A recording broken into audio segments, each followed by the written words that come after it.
குறிஞ்சாங்குளம் விவகாரத்தில் தெலுங்கர்களின் கொட்டத்தை அடக்கி தமிழர்கள் கோவில் நுழைவது சாத்தியமாகுமா? அதாவது காந்தாரி அம்மன் கோயிலை பத்தி கேட்கிறாரு. நாம் தமிழர் அதை முன்னெடுக்குமா அப்படிங்கிறத கேட்டிருக்காரு. கொடூரமாக மாறு கை வாங்குறதுன்னு சொல்லுவாங்க. கையை காலை வெட்டி மாற்றி வச்சு ரோட்லே ஆணூர் பார்த்து வாயில வச்சு மிக கொடூரமாக சாதிய வெறி படுகொலைன்னு சொல்லுவாங்க. இன்னைக்கு அந்த மக்களுக்காக அந்த கூட்டணி கட்சியில் இருக்கிற அட்டவணை பிரிவு தலைவர்களே வாயை திறக்கிறது. அதாவது பட்டியல் சமூகம் தவிர்த்த மீதி அத்தனை பேர் நாங்கள் உள்ள இருக்கோம். நீங்கள்லாம் வேறு சமூகம் எப்படி இந்த இடத்துக்குள்ளே இந்த விஷயத்துக்குள்ளே நீங்கள் ஏன் வரீங்க அப்படின்னு கேட்டாங்க. அப்படின்னு பேசிவிட்டு அப்புறம் ஒரு வழியாக மேலெடுத்து தொடர்புகளை பேசி எங்களை விட்டாங்கன்னு சொல்லிட்டு இறுதியாக முடிப்பாங்க. என்றாக இருந்தாலும் இந்த தமிழ் சமூகம் ஒன்றாக சேர்ந்து, தமிழ் சாதிகள் ஒன்றாக சேர்ந்து அந்த காந்தாரி அம்மனை அங்கே இடத்துல நிறுத்தும் போது தான் எல்லாமே பார்த்தீங்கன்னா அந்த தெலுங்கு பிற மொழி ஆதிக்கத்தினுடைய லாபி அது உள்ள அதிகமாக இருக்கும். அப்படி வந்த திமுக அது பிறகு வந்துட்டு பிற்பாடு எல்லாமே அவங்களால் தானே இருந்துட்டு இருக்கிறாங்க. இன்றைக்கி அமைச்சரவையில் அதிகாரமிக்க தலைமைகள்லாம் வந்து அந்த துறைகள்லாம் பார்த்தா அவங்கக்கிட்ட தானே இருக்கு. ஏன் கர்நாடகாவில் சாத்தியம் இல்லைன்னு சொல்லி கேட்டிங்கன்னா, கர்நாடகாவில் அந்த மண்ணை சேர்ந்தவன் நான் இருக்கிறான். இங்கே அது சாத்தியம் இல்லை. அது இல்லாமல் நமக்கு அவங்கக்கிட்ட கொடுத்தது நான் தான் தமிழ்னு முன்னாடி வந்து நிற்பாங்க, நான் தான் தமிழ் இனத்தின் அடையாளம்னு முன்னாடி நிற்பாங்க, நான் தான் தமிழத்துக்கான அத்தாரிட்டி அப்படின்னு நின்னாங்க. இது வரைக்கும் நம்ம நம்பி அவன் பின்னாடி நின்று 30 வருடங்கள் அரசியலில் அமைச்சர், எம்எல்ஏ, எம்பி, கவர்னர், மேயர், ஊராட்சி தலைவர்கள் என இருந்தவர்களிடம் குறிப்பிட்ட அளவுக்கு மேல் உள்ள செல்வம் அரசாங்கத்தை ஏமாற்றி கவரப்பட்டது என அறிவித்து அந்த கொள்ளையடிக்கப்பட்ட பணம் செல்வத்தை மீட்டு அரசிடம் சேர்க்க சட்டம் கொண்டு வர முடியுமான்னு கேட்கிறார். குறிப்பிட்ட இந்த கூட்டத்துக்கிட்ட மட்டும் எப்படி இத்தனை லட்சம் கோடி சொத்துக்கள் இருக்குது, நீ மட்டும் எப்படி துபாயில் போயிட்டு இன்வெஸ்ட்மெண்ட் பண்ணுற? ஒரு நடிகைக்காக வேண்டி எதுக்கு மிக பெரும் அரண்மனை பங்களா பிரமாதமாக கட்டி கொடுத்துட்டு அதுக்கான மெயின்டெனன்ஸுக்கு ஒரு புதுக்கோட்டை ஆளெல்லாம் போட்டு வச்சுட்டு வரீங்க. அந்த பணம் எங்கேருந்து வந்தது? நீ சம்பாரிச்சதா? எந்த பெரியாரிஸ்டாவது எந்த பெரியாராவது அன்றைக்கி வந்தாரா, கூட நின்னாரா? புரியுதில்ல உங்களுக்கு? அப்போ இதெல்லாம் நீ இதெல்லாம் பேச. அப்போ அந்த பார்ப்பனர்களே எத்தனை பேர் மிக பெரும் சாதனை செய்து சாதி ஒழிப்புக்கு வேலை செஞ்சவங்களா இருக்காங்க. ஏன் அவங்கள பேசக்கூடாது? அந்த மேடை எந்த மேடையாக இருந்தாருன்னா அதுதான் அவர் எடுத்துக்கிட்டது. காந்தி சொன்னார் என்ற ஒரு காலத்துக்காக ஹரிஜன சேவா சங்கம்னு ஒரு பள்ளிக்கூடத்தை ஆரம்பிக்கிறாரு. இன்ன வரைக்கும் அவங்க வாரிசு நடத்திட்டு இருக்குது. அவருடைய வீட்டில் தான் போய் பெரியார் தங்கிட்டு அங்கே தான் மீட்டிங் நடத்திட்டு காஃபி பஜ்ஜி சாப்பிட்டுட்டு வருவார் நண்பர் என்ற முறையில். உங்கள் அளவுக்குலாம் என்னால் இறங்கி செய்ய முடியாதுப்பான்னு சொல்லிகிட்டே வந்திருக்கிறாரு. நீங்கள் ஆர்எஸ்எஸ் கூட உறவில் இருந்துக்கிட்டு, ஆர்எஸ்எஸ் கூட காரியம் சாதிச்சுக்கிட்டு, ஆர்எஸ்எஸோட சமூக சேவா அமைப்புன்னு சொல்லிக்கிட்டு அடிக்கடி சீமான் அரசியலில் தன்னுடைய நிலைப்பாட்டை மாற்றிக்கொள்வது அரசியல் புரிதல் ஏற்பட்டு மாறுகிறார் என எடுத்துக்கொள்ளலாமா, அல்லது சந்தர்ப்பவாதம் என எடுத்துக்கொள்ளலாமா? எந்த காலகட்டத்திலும் இந்த கும்பலோட கூட்டணி இருக்காது சரி அப்படின்னு சொன்னார். எதில் மாறி இருக்கிறார்? நம்மளுக்கு பிடிக்குதோ இல்லையோ ஊடகத்துறையில் ஏதோ ஒரு அங்கமாக இருக்க இந்த சவுக்கு சங்கர் அவருடைய வீட்டை வந்து பார்த்தீங்கன்னா வந்து கதவை உடைத்து அந்த கைது செய்து அவர் மேலே வைக்கப்பட்டிருந்த குற்றச்சாட்டு, இந்த நடந்துட்டு இருக்க விஷயங்கள்லாம் இந்த நேரத்தில் எப்படி பார்க்குறீங்க? அவர் பேசுவார், கைது பண்ணுவாங்க, திருப்பி வந்து பேசுவார், தொடர்கதையாக போயிட்டு இருந்தாலும் இப்போ நடந்த இந்த சம்பவத்தை நம்ம எப்படி பார்க்கணும், எப்படி எடுத்துக்கணும்?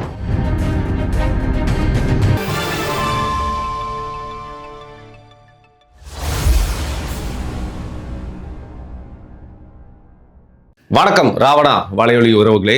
இன்னைக்கு தொடர்ந்து வந்து பார்த்தீங்கன்னா நீங்கள் எனக்கு அனுப்பியிருக்க கேள்விகளை ஐயா அவர்கள்கிட்ட வந்து தொடர்ந்து முன்வைக்க போகிறேன். எனக்கும் சில கேள்விகள் இருக்குது. நீங்கள் அனுப்பக்கூடிய கேள்விகள் எல்லாமே வந்து பார்த்தீங்கன்னா ஒரு பத்திரிகையாளர் இன்னொருத்தர் ஒரு ஊடகவியலாளர் கேட்குற மாதிரி கேள்விகள்லாம் மனசுலேருந்து உங்களுக்கு தோன்றத நிறைய கேள்விகளை வந்து பார்க்க முடியுது. அப்பேற்பட்ட கேள்விகளை நீங்கள் தொடர்ந்து அனுப்பிட்டே இருக்கணும். அதற்கான விடை ஐயா கிட்ட இருந்து பதில் வந்து கிடைக்கும். வணக்கம் ஐயா. வணக்கம் தம்பி. எப்படி இருக்கீங்க? நல்லா இருக்கேன். நீங்கள் கொஞ்சம் காய்ச்சல் இருந்தீங்க, இந்த நிகழ்ச்சிக்குனே வந்திருக்கிறீங்க. இல்லை வர முடியாமல் போயிடும்னு நினச்சேன். நான் வந்துட்டேன். எனக்கு என்னன்னா இப்போ ஒரு தொடர்ந்து போயிட்டு இருக்குமோ அதுக்கு நின்றுச்சுன்னா நல்லா இருக்காது அப்படிங்கிறது தான். அது மட்டும் இல்லாமல் பார்த்தீங்கன்னா வந்து இப்போ கேட்கக்கூடிய கேள்விகள் எல்லாமே வெவ்வேறு ஒரு எப்படி சொல்றது, ஒரு பின்பமே வேற மாதிரி இருக்கு. அவங்களோட மனநிலை ரொம்ப வேற மாதிரி இருக்கு. நம்ம தினம் இந்த செய்தி ஊடகத்தில் இருக்கிறதுனால நம்மளோட பார்வை வேற மாதிரி இருக்கிறது தெரியுது. அப்படி இருக்கிறப்போ முதல் கேள்விக்கு முன்னாடி வழக்கம் போல என்னுடைய கேள்விதான். சீமானவர்கள் ஒரு கட்சியின் தலைவரா இருக்கிறாரு, கார்ல இருந்து இறங்கி ஒருத்தர் வந்து தாக்கலாம் ஐயா, இது எந்த அளவுக்கு அநியாயமா இருக்கு ஐயா? அது இல்ல வருண், ஒரு அன்பின் தலைவரா நான் பார்த்தேன். இல்ல நீங்க வரும்போதே அப்படிதான் வருவீங்களா? எனக்கு ஒன்றும் புரியல. நடந்ததை முதல்ல விசாரிக்கணும். சரிங்க. கண்ணால் காண்பதும் போய், காதால் கேட்பதும் போய், தீர விசாரிப்பது. நான் பார்த்த உடனே வந்து முதல்ல நான் சொன்னதே என்னன்னா, எந்த காரணத்துக்கு முன்னாடி எப்பவுமே வண்டி விட்டு இறங்கக்கூடாது. அது அந்த வண்டிக்குன்னு உண்டான ஒரு ரூல்னு இருக்குது. இல்லை பொதுவாக இப்போ கொஞ்ச நாளுக்கு முன்னாடி பாட்டாளி மக்கள் கட்சி அருண் இருக்கிறார், சட்டமன்ற உறுப்பினர், அவரை வந்து அதே கட்சியில் இன்னொரு பிரிவு அன்புமணி அவர்கள் தரப்பில் 2 பேரும் மோதல் தகராறு பார்க்குறீங்க, கல் எடுத்து எறிஞ்சு இறங்கல பண்ணுறாங்க, ஒரே சண்டையாக இருக்குது, வண்டி விட்டு இறங்கவே இல்லை. இப்போ அவர் நமக்கு நண்பர் தான், நீண்ட கால நண்பர். அருள்கிட்ட ஃபோன் பண்ணி, என்ன நண்பரே இந்த மாதிரி இவ்வளோ இருக்குது, உங்கள் சேஃப் ஒரு குறைஞ்சபட்சம் பாதுகாப்புக்காக வண்டி விட்டு இறங்கி இருக்கலாமே, எதுக்கு இப்படியே உட்காந்துட்டு இருக்கிறீங்கன்னா, விஷயம் தெரியாதா உங்களுக்கு, வண்டி விட்டு இறங்குறது முதல்ல தப்பு, சீட்டை விட்டு இறங்கக்கூடாது, இறங்கினோம்னாக்கா அந்த சம்பவத்தில் ஏதோ ஒன்று நடந்ததுன்னா நானும் அதில் ஒரு குற்றவாளியை சேர்க்க, நம்மளோட பங்கு இருக்க மாதிரி காட்டிடுவாங்க, அதனால இறங்கக்கூடாதுன்னாரு. நான் அதை தான் இந்த விஷயத்தில் பார்க்குறேன். ஒன்று. 2வது, இது திட்டமிடப்பட்ட ஒரு நிகழ்ச்சி. இது இன்டெலிஜென்ட்டுக்கு நல்லாவே தெரியும். ஏன்னா அந்த நபர் திமுகவுடைய நிர்வாகியாக இருக்கிறாரு, அதை வந்து காலையிலேருந்து அங்கே வட்டம் அடிச்சிட்டு இருக்கிறாரு. எப்படி இருந்தாலும் ஏன் நோக்கம் என்னன்றது யாரோ ஒருத்தருக்கு கூட தெரியாதா? இப்போ நிகழ்ச்சி நடக்கிறப்ப சிவிலில் இன்டெலிஜென்ட் எப்போவுமே இருப்பாங்க, 4 இடத்துல விசாரிப்பாங்க, ரவுண்ட்ஸில் இருப்பாங்க, மற்ற லா அண்ட் ஆர்டர் போலீஸ் இருப்போம். குறிப்பிட்ட நிர்வாகி காலையிலேருந்து ஃபாலோ பண்ணிகிட்டே இருந்துருக்கிறான், வந்து போயிட்டு இருந்துக்கிறான்றது தெரியுது, நிறைய இடத்துக்கு தெரியுது. அதுவும் இல்லாமல் இவராக வந்துட்டு இருக்கும்போது வழிமறித்து வந்து வண்டியை நிறுத்திட்டு வந்து தகராறுக்கு வரும்போது வேறு என்ன பண்ண முடியும்? அங்கே அவர் அந்த எமோஷனலில் வண்டி விட்டு இறங்கினார், அவ்வளோதான். அதை விட்ட ஒன்று அடித்தார் அப்படின்றது அவர் அடிக்கவே இல்லை. உடனே பார்த்தா அந்த இடத்துல பூமி அவங்களுடைய பாதுகாப்பு படை பார்த்தா இப்படி திரும்ப அவர் பார்த்துருப்பீங்க, அந்த பக்கத்தில் தான் திமுக நபர் இருக்கிறார். அதுக்குள்ளே எல்லாம் ரவுண்ட் இவரை தான் சேவ் பண்ணுறாங்க. இவருக்கு எதனா ஆயிடுச்சுன்னா, அவன் எதனா வச்சு குத்திட்டானா அப்படின்றதுல இப்போ பட்டு சுற்றிக்கிட்டாங்க எல்லாருமே. ரஷ் ஆகுறதுன்னு சொல்லிட்டு அந்த அவங்களுடைய பாதுகாப்பு நடவடிக்கைகளில் அது ஒரு பேர், ரஷ் பண்ணுறது, சுற்றிக்கிறது, அவரை அப்படியே தள்ளிட்டு போகிறாங்க, சூழ்ந்துக்கிறது. அப்படி மற்ற நபர்கள் தான் அடித்தாங்க. அதில் வந்து நான் இல்லைன்னுலாம் மறுக்கலை. அது வந்து சரியாக தவறானாக்கா, அடித்தது அந்த மாதிரி நேரத்தில் பிடிச்சி நீங்கள் காவல்துறைக்கிட்ட ஒப்படைக்கலாம், இந்த மாதிரி அடிச்சிருக்கக்கூடாது அப்படின்றது ஒன்று. பட் அந்த சூழ்நிலை உணர்ச்சி வசப்படும். இது ஒன்றில் ஒரு கேள்வியை கேட்டதுக்கு கருணாநிதிட்டு கேள்வி கேட்குறாங்க, ஒரு பத்திரிக்கை கேள்வி கேட்டதுக்கு மட்டையெல்லாம் உடச்சி அனுப்பிச்சது இருக்குது, அடித்து வெளியில் அனுப்பிச்சதெல்லாம் இருக்குது. நான் நியாயப்படுத்தலை இந்த விஷயத்தை. ஆனால் ஒரு குறிப்பிட்ட ஒரு நபரை நீங்கள் இந்த மாதிரி உதயநிதி வெளியில் போகிறாரு, யாரோ ஒரு எதிர்கட்சி தரப்பு இந்த மாதிரி கேட்க விட்டுடுமா காவல்துறை, திட்டம் போட்டு முன்கூட்டியே வந்து இது என்ன எதுன்னு தடுக்காதா? அப்போ நீங்கள் என்ன நினச்சிட்டு இருக்கீங்க தமிழ்நாட்டுக்குள்ளே? ஒரு கேள்வி வருதா இல்லையா? இந்த தமிழ்நாடே உங்களுதா கூட இருக்கட்டும், நீங்கள் நினைக்கிறவங்க வாழணும், இல்லாதவங்க இருக்கக்கூடாது, நீங்கள் நினைக்கிறவங்க அரசியல் பண்ணணும், இல்லாதவங்க அரசியல் பண்ணக்கூடாதுன்னு ஒரு திட்டமாக நான் சொல்லுங்கள். காலங்காலம் அப்படியே நினச்சிக்கிட்டு இருந்தால் எப்படி அது சரி? இந்த சுதந்திரத்தை நாங்கள் எடுத்துக்கிறோம், உதயநிதி போகிற இடத்துல கேள்வி கேட்குறோம், ஒரு கேள்வியாக கேட்டுட்டு வரோம், வண்டியை நிறுத்தி நீ எப்போ இந்த மாதிரிலாம் எங்களை திட்ட முடியும், இந்த மாதிரிலாம் பேச முடியும், உங்கள் அப்பா அந்த மாதிரி சொன்னார், எங்களை இந்த மாதிரி இனத்தை அழிச்சதுங்க, துரோகம் பண்ணீங்க, ஏதோ ஒன்று கேட்குறாங்கன்னு வச்சுக்கோ, வேடிக்கை பார்ப்பீங்களா? சொல்லுங்க. எப்படி வேடிக்கை பார்க்க முடியும்? எப்படி வேடிக்கை அப்ப அந்த எப்படி முடியும்னு வருது இல்லை அந்த கேள்வி, அந்த சீமானுக்கும் எப்படி முடியும்னு வரணும் உங்களுக்கு. அதுதான் யதார்த்த கேள்வி, புரியுதில்ல? அரசு தரப்பு வந்தோன்னே இப்போ வந்து நின்றுட்டீங்களே, அது எப்படி முடியும், அது எப்படி கேட்க முடியும்? அது சீமானுக்கும் பொருந்து, சீமானுக்கும் செய்யணுன்ற. நீங்கள் நபர்களை வேற்றுப்படுத்தி பார்க்கக்கூடாது. லீகலாக சட்டம் என்ன செய்யணும் அந்த வேலை எல்லாருக்கும் எல்லாமுமா செய்யுங்க. நீங்கள் அதை நீங்கள் ஃபாலோ பண்ணியிருந்தீங்கன்னாக்கா இந்த சம்பவமே நடந்திருக்காது. அதான் என்னுடைய பதில். தவிர்த்திருக்கலாம் அப்படிங்கிறீங்க. சரிங்க. இப்போ ஒருத்தர் நமக்கு கேட்டிருக்க கேள்வி, இவர் போன வாரமே இந்த கேள்வியை அனுப்பிட்டாரு, நம்மளால கேட்க முடியாமல் போச்சு நேரம் கருதி. என்னன்னு பார்த்தீங்கன்னா பெயர் வீரமணி, ஊர் தஞ்சாவூர்லேருந்து இந்த கேள்வியை கேட்டிருக்காரு. ரொம்ப நாள் நடந்திருக்க ஒரு பிரச்சனையை குறித்து கேட்டிருக்காரு. ஐயா, குறிஞ்சாங்குளம் விவகாரத்தில் தெலுங்கர்களின் கொட்டத்தை அடக்கி தமிழர்கள் கோவில் நுழைவது சாத்தியமாகுமா? அதாவது காந்தாரி அம்மன் கோயிலை பற்றி கேட்குறாரு. நாம் தமிழர் அதை முன்னெடுக்குமா அப்படிங்கிறத கேட்டிருக்காரு. அவர் தொடர் எந்த முறையும் நாங்கள் போன முறையே கேள்வி அனுப்பிட்டே இருக்கிறோம், நீங்கள் கண்டுக்கவே இல்லைன்னு வருத்தப்பட்டு பதிவு பண்ணியிருந்தார். எல்லா கேள்விகளும் உள்வாங்கப்படும், அந்த நேரம் முன்ன பின்ன இருக்கும், அவ்வளோதான். அந்த காந்தாரி அம்மன்றது வைகோ அவர்கள் அவங்க தம்பி இவங்கெல்லாம் இருக்கக்கூடிய செல்வாக்கு மிக்க பகுதி, குறிப்பாக தெலுங்கு சமூகத்தினர் அதிகமாக இருக்கக்கூடிய பகுதி. தெலுங்கு சமூகத்தினர் அப்படி மொத்தமும் நம்ம அவங்க சொல்லிட முடியாது. அதே தெலுங்கு சமூகத்துக்குள்ளார இடதுசாரி சிந்தனையில் மிக பெரும் போராட்டங்களை நடத்திய இந்த மண்ணில் மாபெரும் தலைவர்கள்லாம் இருக்கிறாங்க, நம்ம அதை புறக்கணிச்சிட முடியாது. ஆனால் அங்கே என்னென்னா முழுக்க ஒரு பட்டியல் அட்டவணை பிரிவு சமூகம் அவங்க இருக்காங்க. அவங்களுக்கு சொந்தமான இடத்துல ஒரு காந்தாரி அம்மன் கோயிலை எழுப்புறாங்க. அதை அவங்களுக்கு ஒரு பெரிய, அது என்ன சொல்கிறது, அதை ஒரு கௌரவ குறைச்சலாக தன் சமூகத்தினுடைய ஆதிக்கம் இருக்கிற இடத்துல ஒரு பழைய சமூகத்தை சேர்ந்த இந்த ஒரு ஒடுக்கப்பட்ட சமூகத்தை சேர்ந்த இவன் இப்படி இருந்துடலாமா, ஏற்றுக்க முடியல, கால் மேலே கால் போட்டுன்னு உட்காந்துக்கிறோம், அந்த காந்தாரி அம்மனை உட்கார வைக்கலாமான்ற ஒரு இது இருக்குது. அப்போ அவங்க சினிமா பார்த்துட்டு வந்துட்டு இருக்கும்போது சுற்றி வளைச்சி தாக்குறாங்க, இரவலை தாக்கி கொடூரமாக மாறு கை வாங்குறதுன்னு சொல்லுவாங்களே, கையை காலை வெட்டி மாற்றி வச்சு ரோட்லேயே ஆணூர் பார்த்து வாயில் வச்சு மிக கொடூரமாக சாதிய வெறி படுகொலைன்னு சொல்லுவாங்க. என்ன அந்த திராவிட ஆட்சியில் எவ்வளோ பெரிய அயோக்கியனா, யாருமே குற்றவாளிகள் இல்லை. இத்தனை ஆண்டுகளுக்கு பிறகு விடுதலை, அப்புறம் அவர்களாகவே அறுத்து கொண்டார்களா, அவர்களாகவே 600 பேர்த்து வாயில் வச்சுக்கிட்டாங்களா, இல்லை அவர்களாகவே கை காலெல்லாம் வெட்டி வெட்டி கீழே தனியாக வச்சு படுத்துக்கிட்டாங்களா, இல்லை ஏதாவது ஒரு ஆவி வந்து வெட்டி இருந்ததா? சட்டம் ஒழுங்கு காவல்துறைன்னா ஒரு குற்றவாளின்னா அப்போ உண்மை குற்றவாளிகள் யார்? நீதிமன்றம் விடுதலை, இவர்களாம் நிரபராதிகள் இல்லை இப்படிப்பட்டவர்கள்னு சொல்லி அனுப்பிச்சிட்டாங்க. அந்த குற்றவாளிகள் யாருன்னு கண்டுபிடிக்கிறது காவல்துறை பொறுப்பு இல்லையா? அதுவும் இல்லாமல் இந்த திராவிட மண்ணில் எதுக்கெடுத்தாலும் பெரியார் உழவன மண், இந்த வெங்காயம் உருவன மண் அப்படின்னு நீங்கள் சொல்லிட்டு இருக்கீங்களா? இந்த மண்ணில் இப்படி ஒரு அநீதி இது திராவிட ஆட்சி அனுமதிக்காது.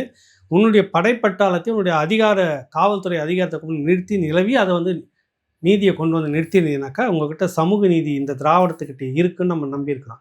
இவர்கள் போலியானவர்கள். இந்த மாதிரி தனத்தால் தான் இந்த இனம் ஈழத்தில் 2009 அழிஞ்சதுக்கு காரணம் இந்த பின்னணி தான். இது என்றைக்குமே தமிழ் இனத்துக்கும் தமிழ் தேசியத்துக்கும் ஒரு அனுசரணையாக இருக்கவே இருக்காதுன்றதுக்கு உதாரணம் தான் காந்தாரி அம்மன். அவனுக்குண்டான இடத்துல அவனுக்குண்டான கோயில் வைக்கிறான். உனக்கு என்ன அதால் கெட்டு போச்சு? இன்னைக்கு அந்த மக்களுக்காக அந்த கூட்டணி கட்சியில் இருக்கிற அட்டவணை பிரிவு தலைவர்களே வாயை திறக்கிறது இல்லை. ஒரு பெரிய நாம் தமிழர் கட்சி எழுச்சியாக வந்து அதை பற்றி பேசி பொருளை ஆக்கின பிற்பாடு திடீர்னு போய் அங்கே ஒரு கொடியை நாட்டிட்டு அதனால் ஒரு சட்டம் ஒழுங்கு பிரச்சனைன்னு வந்து ஒரு 144 போட்டு இப்போ அது ஒரு சென்சிட்டிவான இடமா மாற்றி வச்சுருக்கிறாங்க. இப்படி துரோகத்துக்கு துணை போகிற வேலையை தான் அட்டவணை பிரிவு சமூகத்தால் அது கூட்டணிக்குள்ளே இருக்கிற டீம் செய்யுது. என்னைக்காக இருந்தாலும் தமிழ் சமூகத்தை வந்து ஒரு டைம் வந்து தமிழம் செந்தில்நாதன் சொல்லிட்டு நாம் தமிழர் கட்சியில் மெய்யியல் பிரிவு வந்து இதுவாக இருக்கிறப்ப முனைவர் ஒரு பெரிய சயின்டிஸ்ட்டும் கூட அவர் எழுதியிருந்தார். இந்த மாதிரி நாங்கள் வந்து குறிப்பிட்ட ஒரு 5 பேர் அந்த இடத்துக்கு போயிருந்தோம். ஒரு நாள் வந்து எங்களை திடீர்னு சுற்றி வளைச்சிட்டார்களா, அவங்கள பிடிச்சி வளைச்சிட்டோன்னு எங்களை காவல் நிலையத்து கொண்டு வந்துட்டாங்க. என்னடா பார்க்க போனதுக்கு இந்த இதுவா அப்படின்னு சொல்லிட்டு இருக்கிறப்ப அப்புறம் யார் யார் என்னென்ன சாதின்னு விசாரித்தோன்னே எல்லாமே நாங்கள் வந்து தேவர் சமூகம், கல்லர் சமூகம், அதாவது பட்டியல் சமூகம் தவிர்த்த மீதி அத்தனை பேர் நாங்கள் உள்ளே இருக்கிறோம். நீங்கள்லாம் வேறு வேறு சமூகம் எப்படி இந்த இடத்துக்குள்ளே இந்த விஷயத்துக்குள்ளே நீங்கள் ஏன் வரீங்க அப்படின்னு எங்களை கேட்டாங்க அப்படின்னு பேசிவிட்டு அப்புறம் ஒரு வழியாக மேலெடுத்து தொடர்பில் பேசி சென்சிட்டிவாக வேணால் இது வந்து வராதிங்க, இது மாதிரிலாம் பண்ணாதீங்கன்னு சொல்லிவிட்டு எங்களை விட்டாங்கன்னு சொல்லிட்டு இறுதியாக முடிப்பாங்க. என்றாக இருந்தாலும் இந்த தமிழ் சமூகம் ஒன்றாக சேர்ந்து, தமிழ் சாதிகள் ஒன்றாக சேர்ந்து அந்த காந்தாரி அம்மனை அங்கே இடத்துல நிறுத்தும் போது தான் தமிழ்நாடு தமிழ் தேசியம் சொல்வதற்கான ஒரு அருகதி நமக்கு இருக்கிறதுன்னு முடிச்சிருப்பார். அவர் தான் எழுதுனார் நான் நினைக்கிறேன். அவர் கூட மருத்துவர் களஞ்சியம்னு சொல்லிட்டு அவர் பெரிய மருத்துவர்.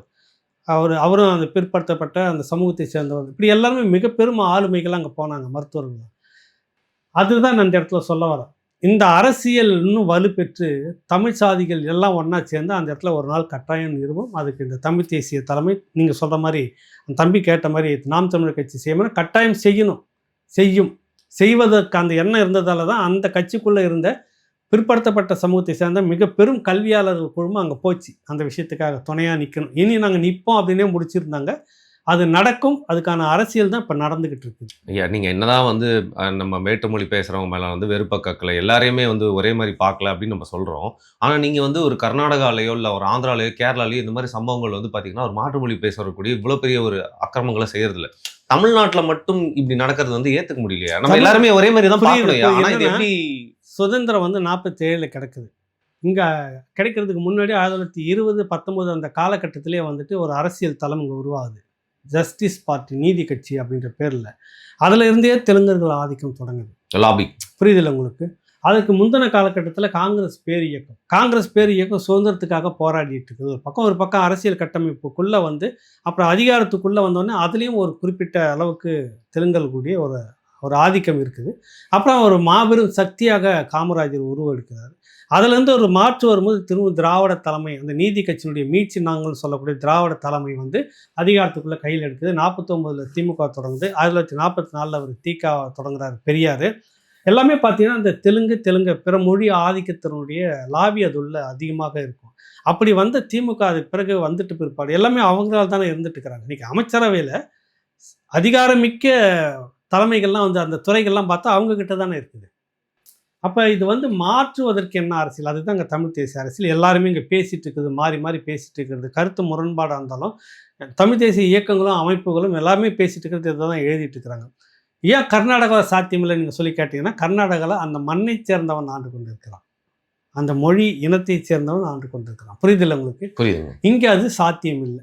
அது இல்லாமல் நமக்கு அவங்க கிட்ட கொடுத்தது நான் தான் தமிழ்னு முன்னாடி வந்து நிற்பாங்க, நான் தான் தமிழ் இனத்தின் அடையாளம்னு முன்னாடி நிற்பாங்க, நான் தான் தமிழத்துக்கான அத்தாரிட்டி அப்படின்னு நின்னாங்க. இது வரைக்கும் நம்ம நம்பி அவன் பின்னாடி நின்றுட்டு இருந்தோம். அதனுடைய இழப்புகளை எல்லா விதத்துலையும் சந்திச்சிட்டோம், உயிர் பலி வரைக்கும் சந்திச்சிட்டோம். கடைசியாக தான் தெரியுது அவன் நமக்கானவன் இல்லை, அவனுக்கானவன் அப்படின்னு இப்போ தெரியும் போது தான் இப்போ கேள்விகள் வருது. புரியுதுல உங்களுக்கு? தெலுங்கு சமூகத்தை சேர்ந்த மக்கள் இதை நிறைய பேர் வந்து எடுக்கிறாங்கன்னா, இல்லை ஒரு குடும்பத்துடைய ஆதிக்கம் அது மட்டுமே எப்படி திராவிடமாக முடியும் அப்படின்னு கேள்வி வருதா இல்லையா? அதை புரிந்து கொண்ட தெலுங்கு மக்கள் இந்த பக்கம் நிற்கிறாங்க. கருத்தியல் ரீதியாக நிறைய தோழர்கள் வந்து இங்கே வந்து சுதந்திர போராட்ட காலகட்டத்திலேயும் இருந்தாங்க. அப்புறம் வந்து ஒரு பெரிய சாதி ஒழிப்பு முன்னணியிலையும் தெலுங்கு சகோதரர்கள் நிறைய பேர் இருந்திருக்கிறாங்க. ஒரு கோபாலகிருஷ்ணன் நாயுடு ஐத்தொழிப்பு இயக்கத்தில் அந்த நடந்தோடனே அதுக்கு எதிராக ஒரு விஷயம் நடந்தது. அதில் இடதுசாரி தோழர்கள்லாம் அந்த கருத்தியல் நின்னாங்க. இன்னைக்கு காந்தாரி அம்மன் கோயில் இந்த விஷயத்துக்கு அந்த இடதுசாரிகள் எங்கே போனாங்க? எல்லாமே அந்த திராவிட முலாம் பூசப்பட்டதுன்னு கீழே போய் நின்றுட்டாங்க. அதுதான் இங்கே அந்த மாற்றம் இல்லாமல் போனதுக்கு காரணம். இன உணர்வு, தேசிய இனம் அப்படின்ற இடதுசாரிகளும் கையில் எடுக்கணும். இங்கே இருக்கக்கூடிய அந்த மண்ணை ஆளக்கூடியவர்கள் இந்த மண்ணை சேர்ந்தவர்களாக இருக்கு. திரும்ப திரும்ப சொல்கிறோம்ல, அது இதுக்கு தான் காரணம். நீங்கள் சொன்னிட்டு யதார்த்தமாக கேட்டீங்க, இது அங்கெல்லாம் நடக்குது, இங்கே நடக்கலைங்க. இல்லை, ஒரு ஆதகம் தானே, இதுதான் காரணம், வேற ஒன்றும் இல்லை. இதை மாற்றணும், இதை வந்து மாற்றணும். மன்னர்கள் மாதிரி நாங்களே வழி வழியாக வந்துட்டு இருப்போம், இன்னும் விஜயநகர பேரரசு தொடர்ச்சி நீண்டுக்கிட்டே தான் இருக்குது அப்படின்னு சொன்னால் அது ஏற்க முடியாது. இல்லை, அதுக்கான காலம் வந்து வரும், கட்டாயம் வரும்னு நம்புவோம் ஐயா. அடுத்து மஞ்சுநாதன் வல்லம்பர், இவர் வந்து பார்த்தீங்கன்னா செங்கீரை அப்படிங்கிற ஊர்லேருந்து, புதுக்கோட்டையில் இருக்குது, செங்கீரையிலேருந்து கேட்டிருக்காரு கேள்வி. 30 வருடங்கள் அரசியலில் அமைச்சர், எம்எல்ஏ, எம்பி, கவர்னர், மேயர், ஊராட்சி தலைவர்கள் என இருந்தவர்களிடம் குறிப்பிட்ட அளவுக்கு மேல் உள்ள செல்வம் அரசாங்கத்தை ஏமாற்றி கவரப்பட்டது என அறிவித்து அந்த கொள்ளையடிக்கப்பட்ட பணம், செல்வத்தை மீட்டு அரசிடம் சேர்க்க சட்டம் கொண்டு வர முடியுமான்னு கேட்டிருக்காரு. சாத்தியமாயிருக்கு. பர்மாவில் திடீர்னு ஒரு இராணுவ ஆட்சி, என் மக்கள் என் மண் என் உரிமைன்னு சொல்லிட்டு அங்கே இராணுவ ஆட்சி. பிற தேசங்கள்லேருந்து வந்த அத்தனை பேரும் அவர்கள் கோட்டீஸ்வரராக இருந்தாலும் சரி, நடுத்தர குடும்பமாக இருந்தாலும் சரி, ஒரே ஒரு உத்தரவு அவங்க வீட்டுக்கு முன்னாடிலாம் ஓட்டுனாங்க. அப்படியே அகதிகளாக அந்த அனுப்பப்பட்டாங்க. அப்படியே கூட்டமாக வந்துட்டு போன கதையெல்லாம் இங்கே இருக்குது, நடந்திருக்கு, உலகத்தில் நடந்திருக்கு பல இடங்களில். இங்கே ஏன் நடக்காதுன்னா, அது வந்து என்னென்னா, ஒரு இந்திய என்ற ஒன்றியத்துக்குள்ளே நாமளும் ஒரு மாநிலமாக தான் இருக்கிறோம். அப்போ இங்கே எல்லாம் இந்த மாதிரி அதிகாரத்தை எடுத்துட முடியாது. ஆனால் குறைஞ்சபட்சம் அவர்கள்கிட்ட வந்து இருக்கக்கூடிய சொத்து அபரிதமான சொத்துன்னு ஒரு நடவடிக்கை எடுத்து கொண்டு வரதுக்கு வழி இருக்குதானே, வழி இருக்குது. சரி, அப்போ அதுக்கான வழிமுறை என்ன, அதுக்கான காலம் என்னன்னாக்கா, அதுக்கான காலம் நமக்கான காலமாக வரணும். இவர்களிடம் இருக்கும் வரை இன்னும் கோடி கோடியாக உறந்துக்கிட்டே இருக்கும்.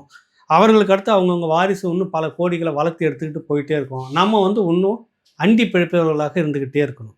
அப்போ அதிகாரம் மாறும்போது குறைஞ்சபட்சம் குறுகிய காலத்துக்குள்ள அவனுடைய சொத்து இது இவ்வளோ போதுமா, சீலிங் அவ்வளோதான், முடிச்சுட்டு மீதி சொத்து அரசுக்கு கொண்டுட்டோங்க, பொது உடைமையாக்கணும். அரசுக்கு வந்து அரசு கஜானா வந்து காலியாக இருக்குது, கொண்டு ஏன் கடன் வாங்கணும்? குறிப்பிட்ட இந்த கூட்டத்துக்கிட்ட மட்டும் எப்படி இத்தனை லட்சம் கோடி சொத்துக்கள் இருக்குது, நீ மட்டும் எப்படி துபாயில் போயிட்டு இன்வெஸ்ட்மெண்ட் பண்ணுற? ஒரு நடிகைக்காக வேண்டி எதுக்கு மிக பெரும் அரண்மனை பங்களா பிரமாதமாக கட்டி கொடுத்துட்டு அதுக்கான மெயின்டெனன்ஸுக்கு ஒரு புதுக்கோட்டை ஆளெல்லாம் போட்டு வச்சுட்டு வரீங்க. அந்த பணம் எங்கேருந்து வந்தது? நீ சம்பாரிச்சதா, இல்லை உங்கள் அப்பா சம்பாரிச்சதா, இல்லை உங்கள் தாத்தா சம்பாரிச்சாங்களா, இல்லை உங்கள் முப்பாட்டன் சம்பாரிச்சதாங்க? எல்லாம் இந்த மண்ணில் இந்த மக்களுக்கு உண்டான சொத்தாக தானே இருந்தது. நான் ஒரு வெளி நிறுவனங்களில் நான் 1 லட்சம் கோடி 2 லட்சம் கோடின்னு இப்போ இன்றைக்கி 10 லட்சம் கோடி தமிழ்நாட்டுக்கு கடன் வந்திருக்குன்னா, இதில் இத்தனை லட்சம் கோடி நீ மட்டுமே வச்சுக்கிறீ எப்படின்றப்ப கேள்வி வருதா இல்லையா? ஈக்குவல் பண்ணி பார்த்தீங்கன்னா பறிமுதல் பண்ணணும், செய்யணும். அதை இந்த அரசு இருக்கிற வரைக்கும் செய்யாது. அப்படி ஒரு அரசு மாற்றம் வருதானாக்கா அது புரட்சின்னு எடுத்துக்கலாம். இங்கே புரட்சி வர்றதுக்கு வாய்ப்பு இருக்குதா இல்லையான்னா நம்ம இப்போ சொல்கிறதுக்கு இல்லை. புரியுதில்ல? காலம் எல்லாத்துக்கும் ஒரு பதிலை சொல்லிக்கிட்டே இருக்குது, அப்போ சுருக்கமாக ஒரே வார்த்தை. அதுதான் நான் இப்போ சொல்ல வரேன். பல நாடுகளில் சொல்லிட்டு இருக்கு, இங்கேயும் சொல்லும், காலம் வரும். ஆனால் வரும் அப்படின்னு நம்புறீங்க நீங்கள்? ஆனால் அப்படியே நடந்துக்கிட்டு இருந்துச்சுனாக்கா கட்டாயம் வந்து எதிரி நான் என்ன ஆயுதம் எடுக்கணுன்றது எதிரி தான் தீர்மானிக்கிறான். நான் இன்னும் எனக்கு இந்த பேண்ட்டு சட்டை எல்லாத்தையும் உடனே நான் கோவணத்தோடு தான் நிற்கணுன்றப்ப நான் வேறு என்ன பண்ணுவேன்? ஓடி ஏதோ துணியை கிழிச்சு எடுத்து கட்டுறதுக்கு நிலைக்கு வருவேன்ல. அப்போ நான் என்ன பண்ணணுன்றதை நீங்கள் தானே முடிவெடுக்கிறீங்க. புரியுது இல்லை? எல்லாத்தையும் பிடுங்கிக்கிட்டே இருக்கிறீங்க, என்னுடைய எல்லாத்தையும் உருவிட்டு இருக்கிறீங்க, எல்லாத்தையுமே எடுத்துகிட்டு இருக்கிறேன். இறுதியாக இருப்பது கோவணும், அதுலேயும் கையை வைக்கணும்னு இருந்தும்போது அப்போ தான் நான் உன்னை அடித்து உன் சட்டியை பிடிச்சி நான் மாட்டேன் சார், எனக்கு உடம்புல நான் போத்தணுன்ற எண்ணம் வருதா இல்லையா? புரியுதில்ல? எதுக்கடா வரணும் மட்டும் இத்தனை சட்டையை வச்சுக்கிறான் அப்படின்ற எண்ணம் வருது. கேள்வி கண்டிப்பாக எழும்பும் மனசில், கட்டாயம் வரும். என்னுடைய ஒற்றை கோவணமும் உருவப்படும் போது அப்போ என்னுடைய கை எல்லை மீறி கொடுத்ததை மீட்கணுன்ற எண்ணம் தானாக உணர்வு வந்துடும். அதை தான் சொல்ல வரேன். நான் என்ன ஆயுதம் எடுக்கணுன்றது எதிரி தான் தீர்மானிக்கிறாங்க.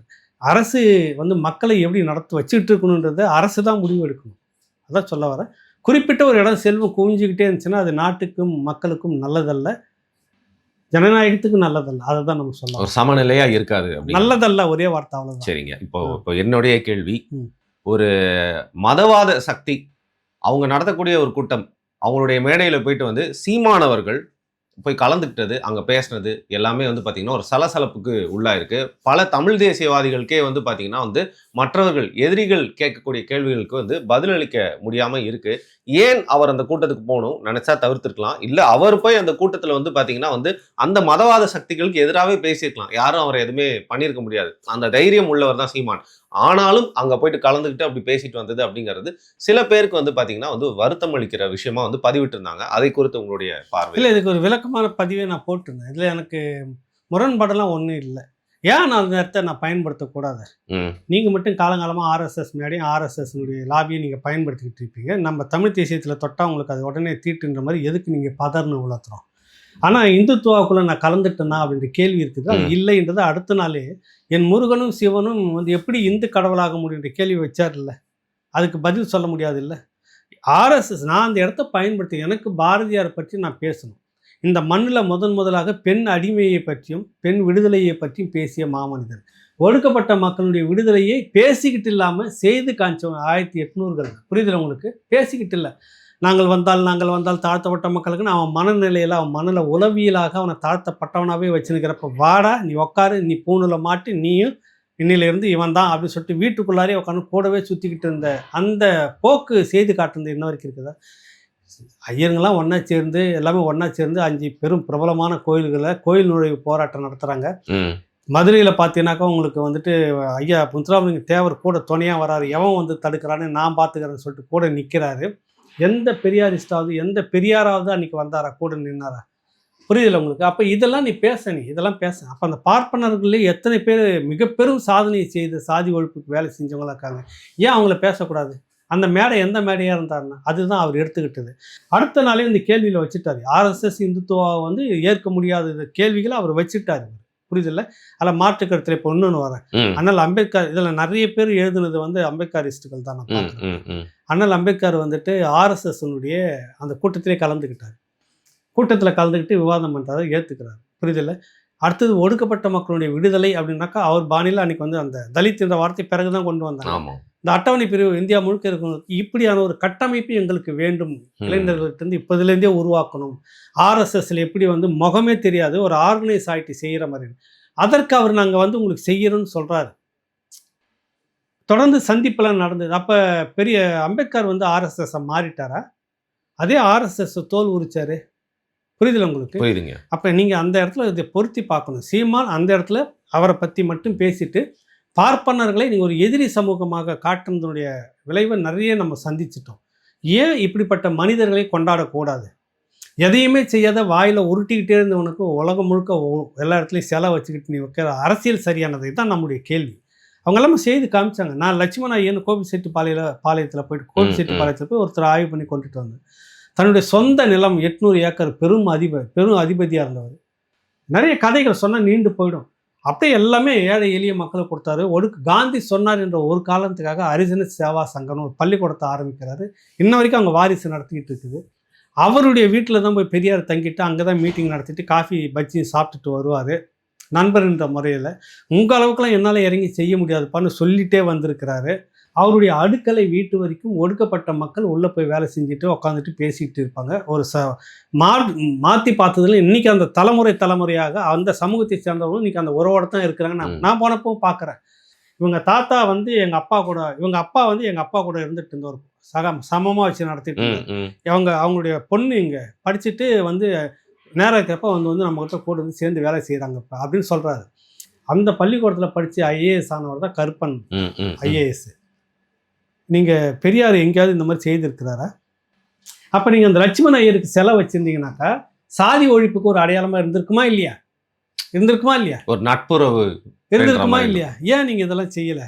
அப்போ இதெல்லாம் பேசு பொருளாக்கணும். அதுதான் சீமானுடைய அந்த யுக்தி. அதுக்காக தான் அந்த மேடையை பயன்பட்டதை ஒழிய உடனே ஒரு ஆர்எஸ்எஸ்ஸாக மாறிட்டாருன்னு இல்லை. அவர் அடுத்த நாளே கேட்டார், இந்துவும் முருகனும் சிவனும் இந்து கடவுளா அந்த நம்ம வணங்கிட்டு இருக்கிறப்ப அவனுக்கே தெரியாது இந்து கடவுள்னு சொல்லிட்டு.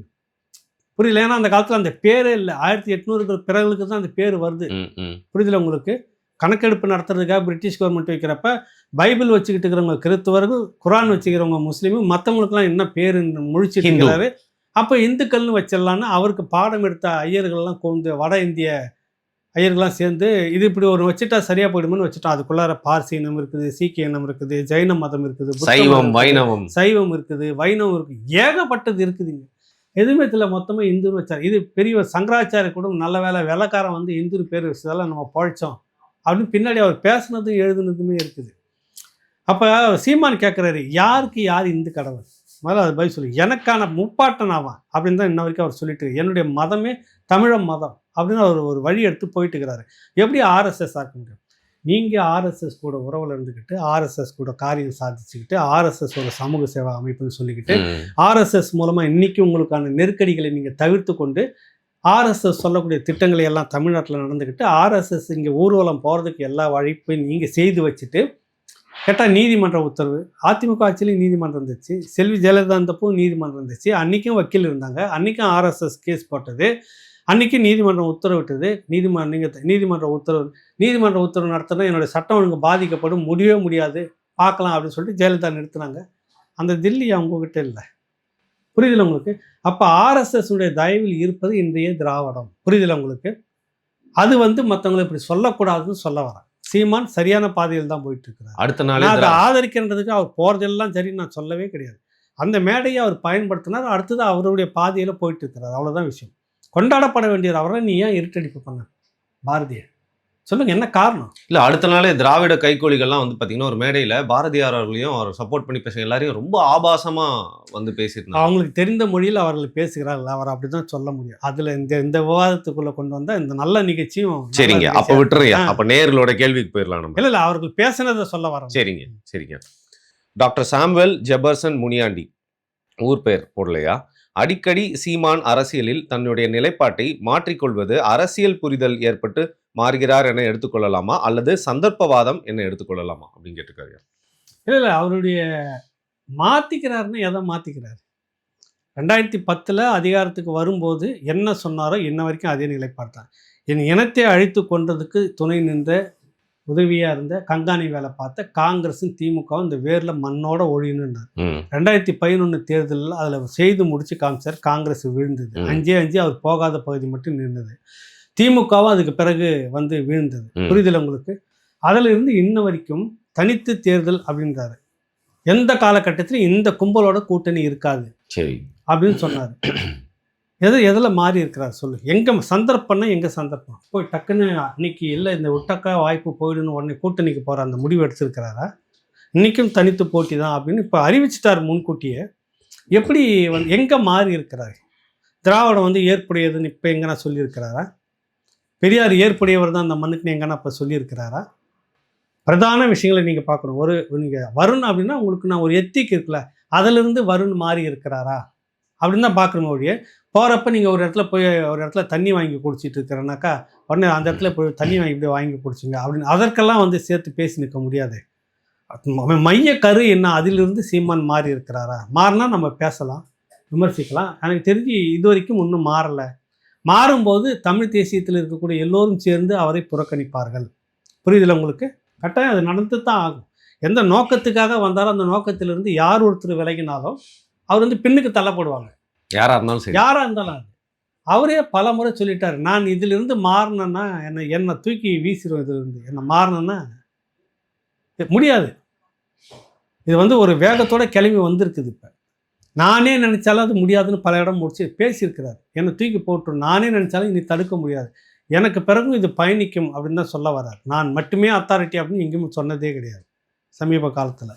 இதுதான் அவருக்கு பதிலாக சொல்ல விரும்புகிறேன். ஐயா, நீங்கள் ஊடகத்துறையில் இருக்கிறப்போ பல பேர் வந்து பார்த்தீங்கன்னா நேரடியாகவோ மறைமுகமாகவோ மிரட்டல் விடுறதுக்கான சாத்தியக்கூறுகள் இருக்கலாம், இல்லை விலை பேசவும் வந்து வாய்ப்பு இருக்குது. அப்படி இருக்கிறப்போ வந்து பார்த்தீங்கன்னா ஊடகத்துறையில் எல்லாருமே சரியாக இருப்பாங்கன்னு சொல்ல முடியாது.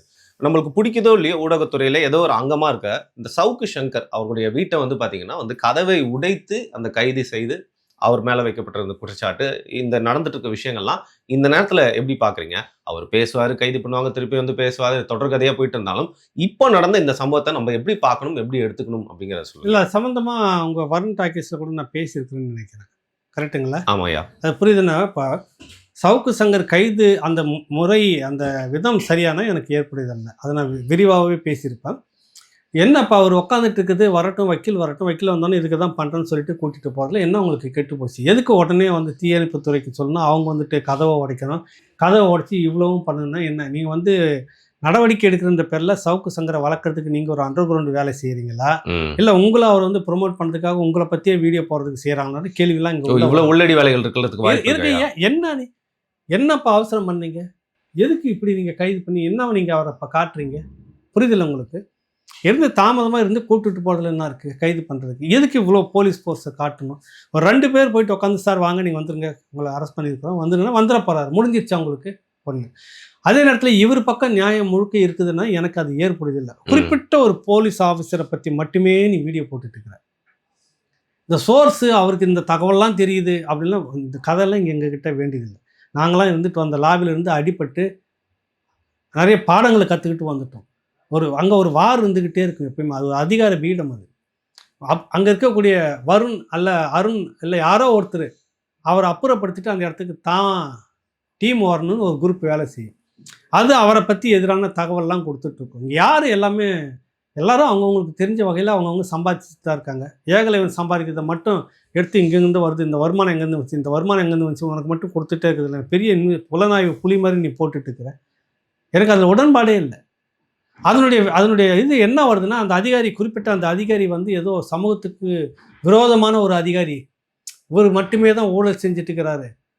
புரியுதில்ல? மற்ற எந்த கருணாநிதி குடும்பம் உட்பட வேறு எதுவுமே ஊழல் செய்யவே இல்லை, மற்றவங்க யாரெல்லாம் எதுவுமே செய்யலை, இவர் மட்டும் செய்துட்டு இருக்கிறார், இவர் மட்டும் பினாமி சொத்தையே வச்சுக்கிறான்னு தொடர்ச்சியாக ஏன் தாக்குதல் பண்ணிட்டு இருக்கிறார்? என்ன காரணம்? வேறு எந்த போலீஸ் ஆஃபீஸருக்கு சொத்து சேர்க்கலையா? சொல்லுங்கள். இப்போ அந்த தவறையும் நீங்கள் பார்க்கணும். நான் அதுதான் பேசியிருந்தேன். நான் கைது பண்ணது விதம் மட்டும்தான் தப்பு. அதுவும் சட்டம் அவர் மேலே வந்து உன் மேலே வழக்கு போட்டிருக்காங்க, கோர்ட்டுக்கு போங்க, கோர்ட்டில் போய் நிரூபிச்சுட்டு நீங்கள் பேசிட்டு வாங்க. புரியுதில்ல உங்களுக்கு? இப்போ நீ 2மே பார்க்கணும். ஏன் அந்த வேகம் ஏன் அவருக்கு வருதுன்னா, நீ அவரை பற்றி இவ்வளோ தனிப்பட்ட முறையில் நிறைய விஷயங்கள் ஊழல்னு அவரை பற்றி மட்டுமே எக்ஸ்போஸ் பண்ண கேட்டால் நிறைய பேர் வந்து ஏகலைவன் வந்து பேசுறது தப்பு, அந்த அதிகாரிக்கு எனக்கும் சம்மந்தமும் இல்லை. இன்னும் சொல்லப்போனால் ஒரு காலகட்டத்தில் அந்த அதிகாரி அதே சவுக்கு சங்கருக்கு துணையாக இருந்தவங்க தான். அவங்களாம் ஒரு காலத்தில் எல்லாமே ஒன்றாமே இருந்த நிறைய பேர் எல்லாமே அவருக்கு இருந்துட்டு இருந்தவங்க தான். அது இன்னைக்கு எங்கேயோ முரண்பாடு வந்துட்டு மோதிக்கிட்டு நிற்கிறாங்க. புரியுதில்ல உங்களுக்கு? எனக்கு அதுக்கு சம்மந்தமே இல்லை. நான் என்ன சொல்ல வரேன்னா, எப்பவுமே அதிகார மட்டத்துக்குள்ளே இதெல்லாம் நடந்துக்கிட்டே இருக்கும். எங்களை கூப்பிட்டு பத்திரிக்கைலாம் கூப்பிட்டுட்டு பயங்கர கவனிப்பு இருக்கும். இந்த ஹோட்டலில் சந்திக்கலாம், அந்த ஹோட்டலில் சந்திக்கலாம், அங்கே சந்திக்கலான்னு வரப்போ ஒரு பெரிய ஸ்டார் வச்சு ஆஃபீஸர் நம்மளை கூப்பிட்றாரு, நீங்கள் என்ன பண்ணுவீங்க? ஒரு போவதான் அவளை டாக்குமெண்ட்லாம் கொடுத்து போட்டால் தான் பார்த்தா பெருசாக வெடிக்கும். அப்புறம் பார்த்தாக்கா இன்னொருத்தர் நான் அவரை பற்றி தகவல் தரேன்னு இன்னொரு குரூப் மாற்றி அப்போ அதில் அடி வாங்குறது யாருன்னா உள்ள மாட்டிட்டு பத்திரிக்கையாளர் தான் இருக்கும். ஒரு பாடம் வந்த பிறகு நான் இந்த நிமிடம் வரைக்கும் அந்த மாதிரி வேலைக்குள்ளே போகிறதே இல்லை. தவிர்த்துட்டீங்க? இந்த மாதிரி வேலைக்கு போகிறதே இல்லை. அது அவங்களுக்குள்ளே நடக்கிற கோல்வார் மாதிரி. அது நம்ம போய் மாட்டிக்கூடாது. அதில் நம்ம போயிட்டு மாட்டுனா 2 தரப்பையும் எடுத்து போட்டு வந்துரு. நான் அந்த மாதிரி பண்ணிட்டேன். புரியுதில்ல? எனக்கு ஒன்றும் பிரச்சனை இல்லை. நான் யாருக்கிட்டையும் எதுக்கும் அது எனக்கு டிமாண்ட் இல்லை. ஓகே, நீ சொன்னதையும் எழுதிட்டேன் சார், நீங்கள் ஊழல் கொடுத்தீங்களா, ஓகே முடிஞ்சு வச்சுக்கோங்க. 2 தரப்பும் என்னை நம்பலைன்னா என் பக்கம் நிற்கல, நீ என் பக்கம் நிற்கலன்னு 2 பேருக்கும் வந்துச்சு. நான் ஏன் உனக்கு அந்த வேலையை செய்யணும் அப்படின்ற கேள்வி எனக்கு இருந்துச்சு. முடிஞ்சிச்சு. 2 பேரும் ஊழலும் எக்ஸ்போஸ் பண்ணால் முடிஞ்சு போச்சு. நாமன்னு வந்துகிட்டே இருந்தது. அந்த மாதிரி நிறைய பத்திரிகையாளருக்கு இந்த அனுபவம் இருக்குது. இதில் ஏன் இவர் இப்படி மாற்றார்? இவருக்கான நோக்கம் என்ன? ஏன் தொடர்ச்சியாக ஒரு குறிப்பிட்ட அதிகாரி பண்ணிட்டு இருக்கிறார்? அந்த ஒர்க்கும் அதே நேரத்தில் அவருக்கும் என்னென்னா, குறிப்பிட்ட அவருக்கு பின்னாடி அரசு அதிகார மட்டத்தினுடைய சப்போர்ட் இல்லாமல் ஒரு தனிப்பட்ட ஒரு அதிகாரி ஒரு துரும்ப கூட அசைக்க முடியாது. முதல்ல தெரிஞ்சுக்குங்க. அதை அந்த அதிகாரி வந்து இப்போ அவர் அம்பு தான், அவ்வளோதான். அம்பு மட்டும் வந்து உங்களுக்கு தைச்சிக்கிட்டே இருக்கு. சவுக்கு சங்கரா அம்பு மட்டும் வந்து அடிச்சுக்கிட்டே இருக்கு. அந்த அம்பு எங்கேருந்து வருது? அதை நம்ம பார்க்க தவிர எந்த வில்லுலேருந்து வருது? அருண் தான் பேசுகிறோம், வருண் தான் பேசுகிறோம். இல்லை ஏகலைவன் தான் ஒரு அதிகாரி, ஐபிஎஸ் அதிகாரி, யாரோ ஒருத்தர் பேசிட்டு இருக்கிறாங்க. சரி. ஆனால் அந்த அம்பு மட்டுமே பேசிட்டு இருக்கிறோம். அதிகார மட்டத்தினுடைய துணை இல்லாமல் இது வர்றதுக்கு வாய்ப்பே இல்லை. அப்போ அந்த அதிகார மட்டத்தினுடைய நோக்கம் ஒன்று இருக்குது. இவரை வச்சு இந்த விஷயத்தை முடிச்சுக்கணும் அப்படின்னு ஒரு மும்முனை விளையாட்டு இதுக்குள்ளே ஓடிக்கிட்டு இருக்குது. இந்த 3மே நம்ம பேசணும். ஒரு பக்கம் மட்டுமே நியாயம் இருக்குது அப்படின்னு நம்ம எடுத்துக்கவே முடியாது, எடுத்துக்கவும் கூடாது. இது பெரிய ஒரு லாபி இதுக்குள்ளே ஓடிக்கிட்டு இருக்குது. அதனால தான் இதெல்லாம் நான் பார்த்துக்கிட்டு அதிகம் பேசுறதில்ல, வேடிக்கை பார்த்துட்டு அந்த கைது பண்ண முறை கண்டிக்கத்தக்கது, கண்டிச்ச வீடியோவும் போட்டுக்கிறேன். சரிங்க. புரியுதுல்ல உங்களுக்கு? சரிங்க. அது தப்பு. அது யார் ஒருத்தரையுமே நீங்கள் இப்படிலாம் வந்து கேவலப்படுத்தக்கூடாது. ஏன்னா அவர் பெரிய கிரிமினல் அக்யூஸ்டா உங்களுக்கு? ஒரு கொடுங்குற்றம் செய்த ஒரு அக்யூஸ்டா பண்ணுற அவங்க மனைவியெல்லாம் சேர்க்குறீங்க. எனக்கு அதில் நிறைய முரண்பாடு இருக்குது அந்த வழக்கில். எனக்கு ஏற்புடையதே இல்லை. எந்த பத்திரிக்கையாளனும் வந்துட்டு அடிச்செல்லாம் காசை பிடுங்க மாட்டான். நிறைய பேரை பார்த்துருக்கேன். நீங்கள் அந்த இடத்துல பார்க்குறப்ப அது எல்லாமே பின்னப்பட்டதுன்னு நல்லா தெரியுது. அப்புறம் அவங்க மனைவி மாலதியா அவங்க அந்த தோழி. வழக்கு எதுக்கு அதெல்லாம் தொடறீங்க? இது ஒரு அராஜகமாக தோணலையா? தப்பு இல்லை இதெல்லாம் வந்துட்டு. அது என்ன பண்ணிச்சு அது? அந்த நிகழ்ச்சியில் உட்காந்துன்னு பங்கெடுத்துட்டு இருக்குது. அதுக்கு அவர்களையும் அந்த வழக்கில் சேர்த்துட்டு இதுக்கு வந்து ஒரு காழ்ப்புணர்ச்சியாக வீடியோ போடுறது, அதை பற்றியும் போடுறது, அந்த பொண்ணுலாம் எதுக்கு இதுக்குள்ளே இழுத்து அதை வந்து அதில் ஒரு சுகத்தை கண்டுக்கிறது, அதெல்லாம் தப்பு. அது ஏற்புடையது அல்ல அப்படின்றது என்னுடைய கேள்வி, சரிங்க. என்னுடைய பதிலாக இருக்குது. சரிங்கய்யா.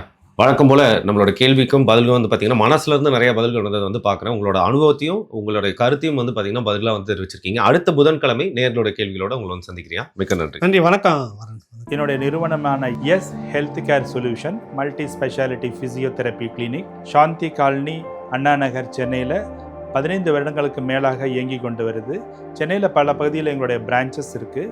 மேலும் இதை தொடர்பு கொள்வதற்கு 9600038046 அப்படிங்கிற எண்ணை தொடர்பு கொள்ளலாம்.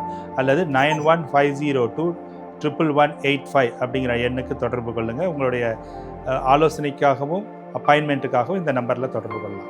உங்களுடைய சந்தேகங்களுக்கு வாட்ஸ்அப் மூலியமாகவும் எங்களிடத்தை தொடர்பு கொள்ளலாம். உங்களுடைய சந்தேகங்களை நீக்கிறதுக்காகவும் ட்ரீட்மெண்ட் குறித்த தெளிவான விளக்கத்தையும் நான் உங்களுக்கு வாட்ஸ்அப் மூலியமாக சொல்கிறோம். ஆன்லைன் கால்லையும் எங்கள்கிட்ட அப்பாயின்மெண்ட் இருக்குது. நீங்கள் வர முடியாதவங்க அந்த ஆன்லைன் வசதியை பயன்படுத்தி கொள்ளலாம்.